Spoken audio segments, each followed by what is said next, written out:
Hi, ladies. Welcome back to the Feminine Universe. I'm so happy to have you here.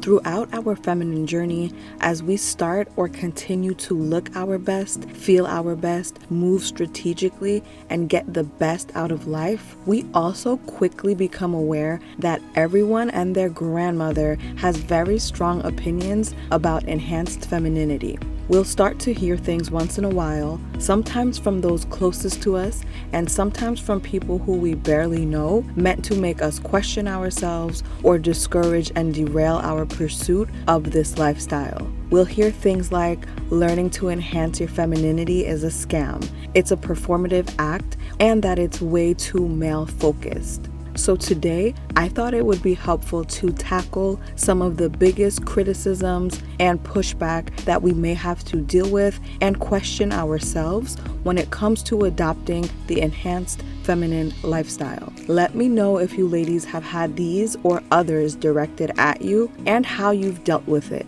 because I think that can be especially helpful for women starting their journey or just leveling up to their next phase and might be being discouraged by those around them. Okay, let's get started. The first critique we hear sometimes is that enhanced femininity is not being yourself. It is performative, it's not genuine or natural. To be honest, this is one of the comments or concerns that I kind of like, because the concern here, if it's genuine, is about being true to self, and that is always important. Now, I touch on this in my feminine journey video, but to put it simply, in life, there is the women we were raised to be, taught to be, influenced to be, and even forced to be.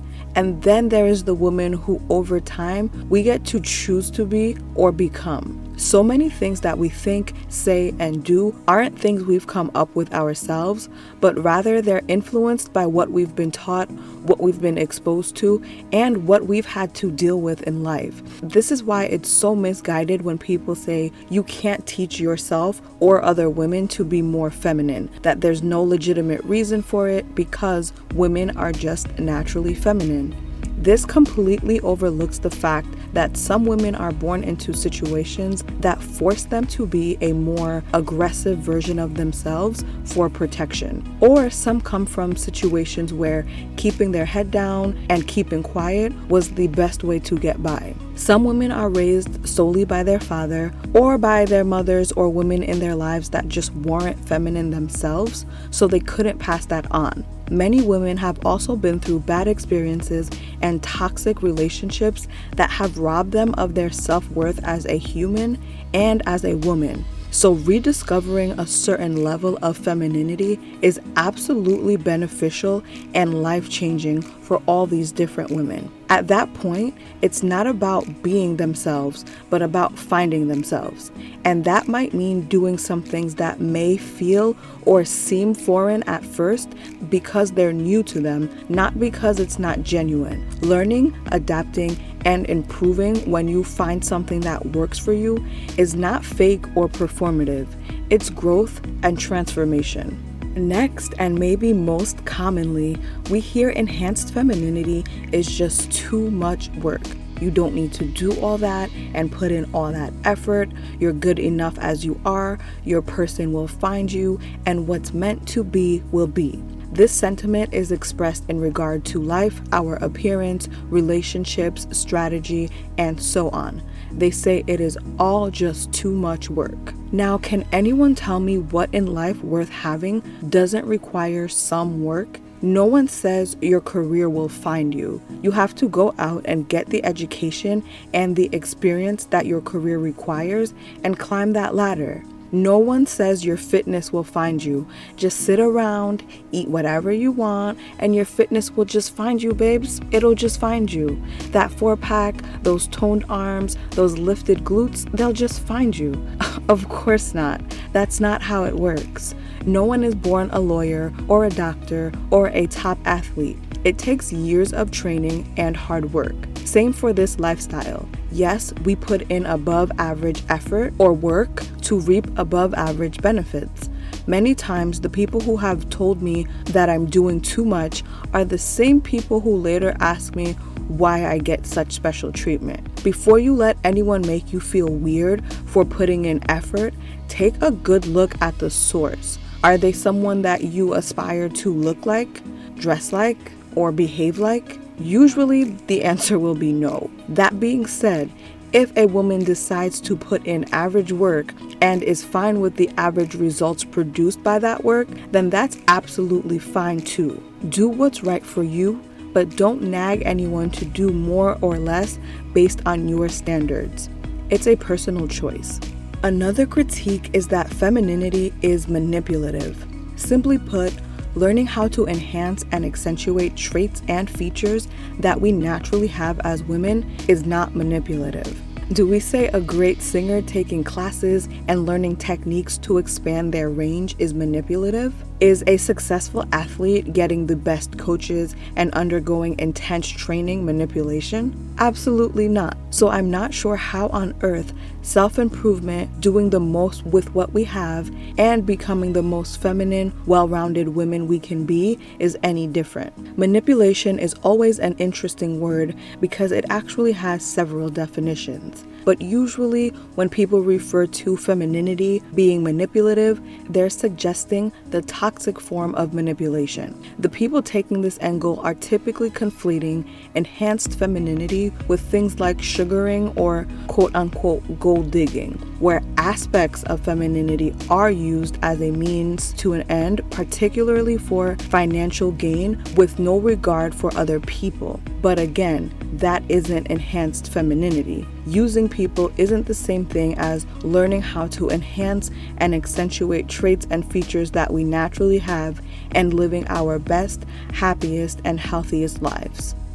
Another critique we'll hear is that femininity is anti-feminism and it sets women back. I have had women say to me that women who wear makeup and heels or pursue a traditional relationship or lifestyle set other women back by at least 50 years. Can you imagine that? Now, I don't have a PhD in feminism or anything, but in my understanding, the major purpose of feminism is ensuring that women have equal rights and the choice to live the lives they want. In previous times, a woman's only option was to get married, have children, and be a housewife or homemaker. Feminism wanted to free women from any mandatory lifestyle and set women up with equal rights to men in regard to things like voting, land ownership, employment opportunities, and so on. So today, if you want to be a lawyer or an astronaut, if you want to remain single or remain childless, you can do that. And enhanced femininity does not negate any of that. We're all for it actually. But if you want to be a housewife or homemaker or land somewhere in the middle, you can do that as well, and you definitely shouldn't be shamed for it. I think it's important to discuss traditional options and hypergamy as a whole in this space because some women come from backgrounds where 50-50 finances is the only option they've ever known or been exposed to. They didn't even think that anything else was an option for them, certainly not being a homemaker. They were taught that you have to work just as hard as a man plus do all the typically womanly duties on top of that, or that you have to work outside of the home to be seen as bringing something to the table when in every relationship that isn't the case. I totally believe women shouldn't be forced to live the traditional life if they don't want it. But there's also nothing wrong with, and actually something quite beautiful about pursuing that if it is something that you want. To me, as we talk about and share enhanced femininity, we're not saying it's what women have to do, but how to do it if it's something that you want to do. If someone writes a manual on how to be an airplane pilot, it's not telling anyone that they have to quit their jobs and become a pilot. It's just helping the people who are already interested in that life navigate it. Next, we hear that femininity is all about changing yourself for men. It is too male focused.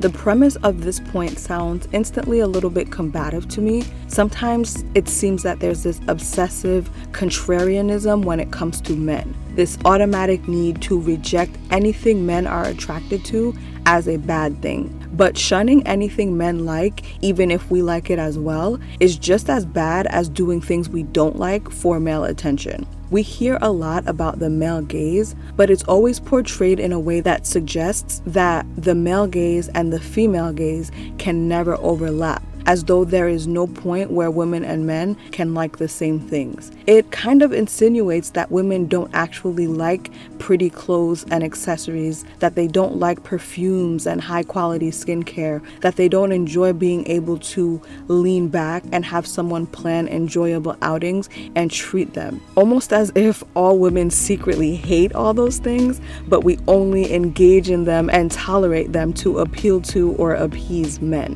which is clearly not true. Now, I'm not saying men aren't a factor, but to assume that all women don't like any part of this lifestyle and are solely doing it for men is extremely off base. To put it in other words, we can like things that men also happen to like.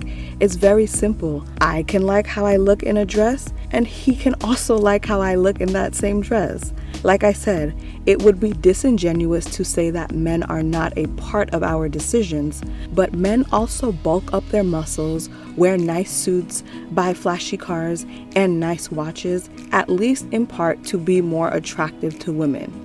I guess we need to drop a little bit of breaking news here. Men usually want to be liked by women, and women usually want to be liked by men. If we weren't generally built that way, the human race would kind of cease to exist. Of course, we should not solely exist and make all our choices based on men. But the mindset that it's wrong for the feminine to appeal to the masculine and for the masculine to appeal to the feminine just doesn't make any sense to me. Ultimately, as you come to really understand femininity, you realize that you're really growing and changing yourself for you. You've come to realize what it is that you want, and you've determined that this lifestyle can help you achieve that. So ultimately, it's for your benefit. Doing better with men, that's just one of the perks.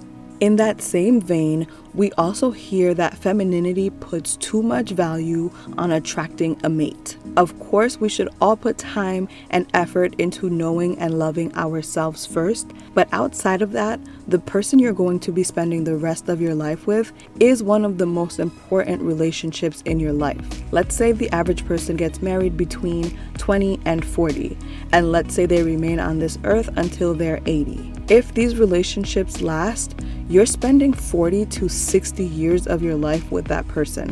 Why shouldn't that be important?